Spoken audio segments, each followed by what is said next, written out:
Você está no Peregrino Cast, onde a fé e a graça se encontram. Reflexões que iluminam o caminho, esperança que fortalece a alma. Seja bem-vindo, peregrino. Inscreva-se no canal e caminhe com a gente nessa jornada de fé. Olá! Hoje a gente vai mergulhar nas ideias de uma fonte bem específica, trechos do livro A Romantização do Mal, da literatura romântica à cultura woke, do Delmo Fonseca. A nossa ideia aqui é tentar entender o argumento central dele, né? Sobre como essa noção do mal, ou talvez da transgressão, foi sendo, assim, embelezada, sabe? Tornada atraente ao longo da história ocidental. Isso. A tese dele vai desde lá do romantismo até fenômenos culturais mais recentes que o livro associa à cultura woke. E o ponto de partida é uma metáfora interessante, né? O tal toque anti-Midas. Exato, é uma imagem boa. Diferente do Midas, que tudo virava ouro, esse toque, para ele, distorce o que seria puro, verdadeiro, e dá um brilho meio sedutor pro que é sombrio, pro que é destrutivo, né? Como um filtro cultural mesmo, que pode, sei lá, apresentar uma fraqueza como heroísmo, ou até destruição como algo belo, acaba relativizando valores morais. E ele argumenta que isso começa a ganhar força, principalmente com o romantismo. Sim, ele aponta para aí. Embora deixe claro que não é um ataque direto ao romantismo como um movimento artístico, sabe? Mas o autor argumenta que o legado romântico, por exaltar muito a subjetividade, a emoção individual como critério principal para a verdade, isso meio que abriu caminho para essas distorções. Entendi. Focada na experiência pessoal, e aí ele cita exemplos como Frankenstein, ou os poemas do Blake, e o que ele descreve como a cosmovisão cristã. Nessa visão cristã, a verdade e os valores estariam em Deus, e a liberdade real seria encontrada na obediência por amor, não na rebeldia só por ser rebelde, entende? Então o convite do livro é para um discernimento mesmo entre o que ele considera uma luz falsa, sedutora, e o que ele vê como redentor. Ok, então vamos tentar desempacotar essa trajetória que ele desenha. O livro começa tratando do fascínio pelo proibido. De onde viria essa atração quase irresistível pelo que é errado ou perigoso, segundo essa análise? Olha, o autor busca umas raízes bem profundas. Ele usa até a narrativa do Jardim do Éden como um arquétipo, sabe? Do desejo humano de ultrapassar limites. É um padrão, ele diz. Interessante. E filosoficamente, ele aponta para a busca humana por autonomia, aquela ideia de que regras são sempre barreiras que precisam ser derrubadas. O mito de Prometeu também é citado, né, como um exemplo clássico dessa rebeldia que acaba sendo exaltada como bravura. E figuras mais modernas, tipo Nietzsche? Sim, ele entra na análise. Nietzsche e a ideia de matar Deus, que o livro interpreta aqui como uma rejeição a normas vistas como repressoras, também fariam parte dessa valorização da transgressão, a ideia de que transgredir é necessário para criar novos valores. Tá, e como isso aparece hoje? A fonte dá exemplos mais contemporâneos para a gente visualizar? Dá sim. Um exemplo bem explorado no livro é a série Lucifer, da Netflix. Nela, o diabo é retratado assim como um anti-herói super carismático, charmoso, né? Que desafia Deus, vive um estilo de vida totalmente hedonista. É verdade. E o argumento do livro é que essa figura atrai milhões justamente porque personifica essa rebeldia contra imposições. Ele não é o monstro clássico feio. Ele é complexo, dá até para simpatizar com ele, né? Essa figura do anti-herói parece ser bem chave na argumentação dele, então. Personagens como, sei lá, o Coringa ou o Walter White de Breaking Bad, que a gente acaba sentindo empatia, mesmo eles fazendo coisas terríveis. O livro sugere que essa romantização ofereça, tipo, uma ilusão de poder. Exatamente isso. Uma ilusão de controle, de uma liberdade sem muitas consequências, mas aí vem o alerta do livro, né? Essa glamourização toda teria um custo alto. Ela acabou obscurecendo a linha entre o certo e o errado, sabe? Cria uma ambiguidade moral onde o desejo individual parece que justifica qualquer coisa. Isso pode acabar normalizando ideias e comportamentos que são, na verdade, prejudiciais. O tal fascínio vira uma armadilha. E a arte e a literatura teriam tido um papel central nisso tudo, segundo o livro? Ah, com certeza. O autor argumenta que movimentos como o romantismo, o gótico e depois o surrealismo, o expressionismo, ao exaltarem muito as emoções intensas, o subjetivo, o lado sombrio da vida, eles contribuíram decisivamente para transformar figuras como Lúcifer, que originalmente eram símbolos do mal, né? E viraram ícones de rebeldia, de individualidade, até de uma beleza meio trágica. E como exatamente a literatura teria feito essa mágica? Qual seria o ponto de virada, assim, na visão do livro? Olha, a obra aponta Paraíso Perdido, do John Milton, como um momento bem crucial. Embora a intenção do Milton fosse supostamente alertar contra a rebeldia do Satanás dele, a profundidade psicológica, a retórica poderosa que ele deu para o personagem, acabaram transformando ele, pelo menos aos olhos de muitos leitores e críticos depois, né? Sim. Um anti-herói fascinante, quase um rebelde trágico lutando por liberdade contra uma tirania de vida. As ilustrações do Gustave Doré para essa obra, que o livro menciona, ajudam a reforçar essa imagem imponente e dramática do personagem. Quer dizer que a forma como a obra foi recebida acabou subvertendo a intenção original do autor? É o que o livro sugere, sim. E essa reinterpretação teria aberto as portas, né? O William Blake, por exemplo, que você mencionou antes, em O Casamento do Céu e do Inferno, ele vai além. Ele associa explicitamente as tais energias do inferno à criatividade, ao desejo. Ele exalta Lúcifer como símbolo de liberdade contra a religião tradicional. Nossa! O livro até usa a página de rosto da obra do Blake como exemplo dessa visão.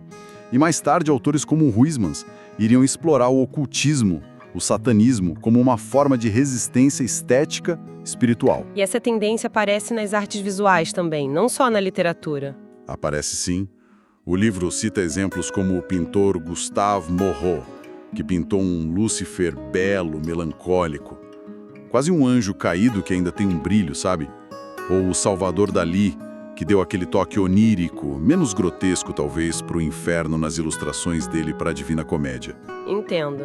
A ideia central é que essa glorificação do caído, como o livro chama, foi distanciando a figura de Lúcifer daquela associação puramente negativa. Tornou o proibido, o sombrio, algo esteticamente atraente. E isso levaria, segundo o autor, a uma visão mais tolerante ou até glamurosa mesmo da transgressão. E essa glamorização toda não fica restrita à chamada alta cultura, certo? O livro argumenta que isso permeia a cultura pop de uma forma bem ampla. Exatamente. A análise se estende para jogos eletrônicos, para música, para ideologias. Nos games, ele menciona títulos como Devil May Cry, onde o protagonista tem poderes demoníacos, uma estética sombria, ou Diablo, onde o próprio inferno é apresentado com uma grandiosidade visual que é quase sedutora. O ponto ali não é necessariamente dizer que os jogos promovem o mal, mas que eles incorporam essa estética do sombrio, do poder transgressor dentro do entretenimento, fazendo com que esses temas sejam, no mínimo, contemplados esteticamente. E na música? Bom, o rock and roll e o metal sempre flertaram com esses temas, né? Sim, o livro aborda isso de frente. Cita desde o título do álbum dos Rolling Stones, né, Their Satanic Majesty's Request, até a influência de figuras tipo Aleister Crowley sobre artistas como Ozzy Osbourne ou David Bowie.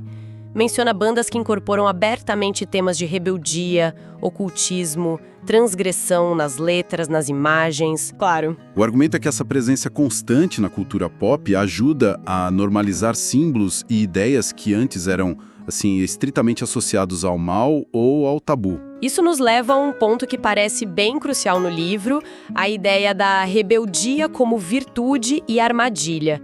Como que a rebeldia em si passou a ser algo admirado? O livro rastreia essa valorização lá para o romantismo de novo, que teria iniciado uma certa ruptura do artista, do indivíduo, com a sociedade e suas normas. Essa postura foi evoluindo, segundo a análise, para formas mais radicais. No século XIX, figuras como o anarquista Mikhail Bakunin são citadas por verem em Lúcifer um símbolo de emancipação contra o Estado, contra a Igreja, o eterno revoltado, como ele dizia. Mas o livro também aponta a dualidade disso, né? Citando o próprio Bakunin falando em despertar o demônio nas pessoas. Então seria um símbolo de liberdade, que ao mesmo tempo carrega um potencial destrutivo enorme. Essa é a tensão que o livro explora o tempo todo. Ele cita também o filósofo Albert Camus, que em Um Homem Revoltado analisa o que ele chama de princípios luciféricos, que seria essa rejeição total da autoridade em nome da autonomia absoluta. Camus, na leitura que o livro faz, alertaria que essa rebeldia, quando ela se desvincula de valores éticos ou transcendentes, ela pode degenerar em niilismo, em pura destruição. Faz sentido. E ele usaria o próprio mito de Lúcifer como exemplo de uma liberdade que leva ao isolamento e à ruína.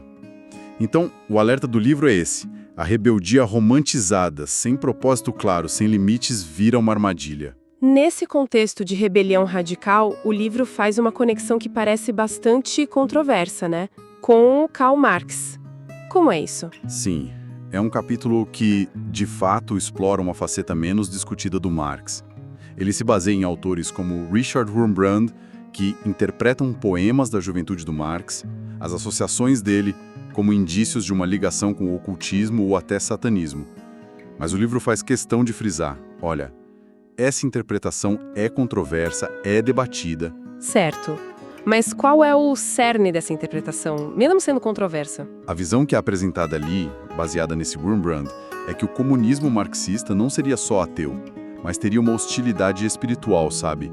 Intrínseca à religião, quase como uma forma de satanismo mascarado. Nossa! Citações do Papa Pio XII descrevendo Marx como consagrado satanista também são mencionadas para reforçar esse ponto. O livro conecta a filosofia de rebelião radical do Marx com a essência do que ele define como luciferianismo, que seria essa revolta que busca destruir a ordem existente. Mas, de novo, ele reitera que isso é polêmico e que os temas sombrios em Marx poderiam ser só um reflexo do espírito romântico da época dele. Entendi. Saindo um pouco de Marx, o livro avança para o século XX, né? Focando em como essas ideias de rebelião teriam sido aplicadas de uma forma mais pragmática, talvez? Correto. E aí a figura central para a análise do livro é o Saul Alinsky e o manual dele, Regras para Radicais. O ponto que o livro destaca muito é a dedicatória do livro. O Alinsky dedica a Lúcifer, descrevendo ele como o primeiro radical conhecido pelo homem que se rebelou contra o establishment e o fez de forma tão eficaz que, pelo menos, conquistou seu próprio reino.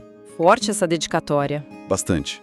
E para o Alinsky, nessa leitura do livro, a rebeldia vista como luciferiana era uma ferramenta prática, quase amoral, para desafiar as estruturas de poder existentes. E o livro traça alguma influência política direta do Alinsky, assim, mais recente? Sim, ele menciona a influência do Alinsky sobre figuras importantes do Partido Democrata Americano, como a Hillary Clinton, citando a dissertação de graduação dela sobre ele, e o Barack Obama. O texto pondera, que eles não seguiram a abordagem totalmente radical do Alinsky, mas argumenta que a inspiração nas táticas dele, de mobilização, de confronto, seria inegável. A ideia apresentada é que essa filosofia da rebelião radical acabou encontrando uma aplicação política direta. Interessante. E como o ocultismo moderno se encaixa nessa narrativa toda que o livro constrói? O livro dedica um capítulo para explorar o que ele chama de alianças na sombra entre o ocultismo e o luciferianismo. Argumenta que ambos compartilham essa busca por um conhecimento proibido, oculto, e a rebelião contra as religiões tradicionais. O renascimento do ocultismo, no século XIX, com a teosofia da Helena Blavatsky, é visto como um momento-chave. Ah, a Blavatsky? Isso. A Blavatsky chegou a fundar uma revista chamada Lúcifer, e ela argumentava que ele representava a busca pela verdade, pela luz, e que tinha sido injustamente difamado pela tradição cristã. E o luciferianismo em si, como o livro o define nesse contexto, seria uma religião? Não necessariamente como uma religião de adoração, mas mais como uma filosofia. Uma que vê Lúcifer como um arquétipo, sabe? Do buscador de conhecimento, da autonomia individual que desafia dogmas. Aí ele cita o Albert Pike, uma figura bem influente da maçonaria no século XIX. Sim, já ouvi falar. O Pike, no Discurso Fabuloso, cuja interpretação é bem debatida, vale dizer teria contrastado Lúcifer como deus da luz com Adonai como deus da obscuridade. O livro usa isso para ilustrar uma possível inversão de valores morais e adverte que essa busca por poder e conhecimento oculto pode levar a um relativismo perigoso. E isso nos leva a achar Aleister Crowley, outra figura que parece bem proeminente nessa análise. O livro o descreve quase como um catalisador cultural dessa transgressão. Exatamente. O Crowley, com aquele lema famoso dele, "Faze o que tu queres, há de ser tudo da lei", é apresentado como alguém que realmente encarnou essa filosofia da transgressão radical. O livro detalha a influência dele na contracultura dos anos 60, por exemplo. Como assim? Na rebeldia pop, a imagem dele na capa do Sgt. Pepper's dos Beatles é citada como exemplo, né? Na revolução sexual, através da magia sexual que ele pregava, e na psicodelia também. Ele defendia o uso de drogas para a expansão da consciência e teria introduzido substâncias a figuras como Aldous Huxley. O autor de Admirável Mundo Novo. Esse mesmo.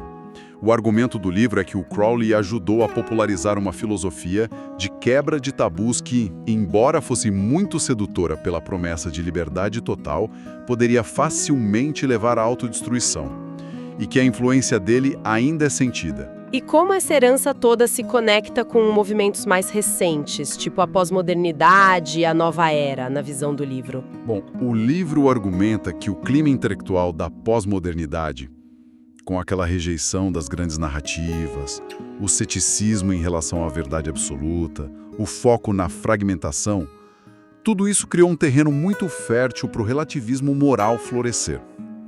E a nova era, o New Age, com suas raízes no ocultismo, na teosofia, teria abraçado de vez esse relativismo. Tem algum exemplo específico dessa conexão que o livro traz sobre a nova era? Tem sim. O livro destaca um pensador influente da nova era, o David Spangler. Ele teria falado abertamente de uma iniciação luciferiana como algo necessário para a evolução humana, para tal nova ordem mundial. Nessa visão que o livro cita, Lúcifer não seria o mal, mas sim um portador de luz, um doador de conhecimento essencial para a gente atingir a plenitude. Nossa, uma reinterpretação radical. Totalmente. O livro critica bastante essa visão e a promessa de autonomia da nova era, que muitas vezes está ligada a figuras como os mestres ascensionados, tipo Saint-Germain.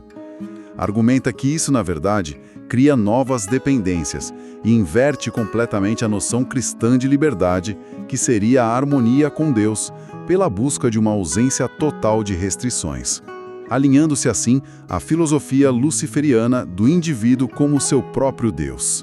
Entendi. E aí chegamos ao ponto final dessa trajetória que o livro traça, a análise do que ele chama de cultura woke. Como que ela se encaixa nessa longa narrativa de romantização do mal? Olha, aqui o livro descreve o movimento woke como, claro, uma busca por justiça social, mas ele acusa esse movimento de participar dessa mesma dinâmica de romantização, só que por meio do que ele considera narrativas muito polarizadas e relativistas. E quais são os pontos específicos dessa crítica? A crítica que o livro apresenta se desdobra em alguns pontos principais. Primeiro, a tendência a ver o bem e o mal como meras construções sociais, o que levaria a um relativismo moral. Segundo, a normalização da rebeldia, às vezes até glorificando atitudes que poderiam ser vistas como destrutivas, desde que feitas em nome da causa certa. E em relação à verdade e à espiritualidade, o que ele diz? O livro argumenta que essa cultura, por ser influenciada pelo pós-modernismo, rejeitaria a própria noção de verdade absoluta. E isso levaria à fragmentação, à polarização. A cultura do cancelamento é citada como um exemplo disso. E, por fim, ele argumenta que haveria um esvaziamento da espiritualidade tradicional. A militância ideológica meio que tomaria o lugar da busca espiritual, elevando certas causas sociais a um status quase religioso. E as consequências disso? E a normalização de uma rebeldia sem limites claros, sem uma base ética sólida. Ufa! Diante de toda essa trajetória histórica e cultural bem complexa que o livro descreve, qual é a conclusão ou a alternativa que o autor propõe no final? O capítulo final, que se chama A Luz que Verdadeiramente Reluz, faz um contraste bem direto. Ele apresenta a figura de Lúcifer como esse anjo de luz cujo brilho é falso, é enganadora, e ele cita a passagem bíblica sobre Satanás se disfarçando de anjo de luz, né? Certo. E em oposição direta a isso, ele coloca Jesus Cristo como a verdadeira estrela da manhã, cuja luz traria esperança, redenção e a verdade última. Então, é um confronto bem claro entre duas visões de luz e também de liberdade. Exatamente.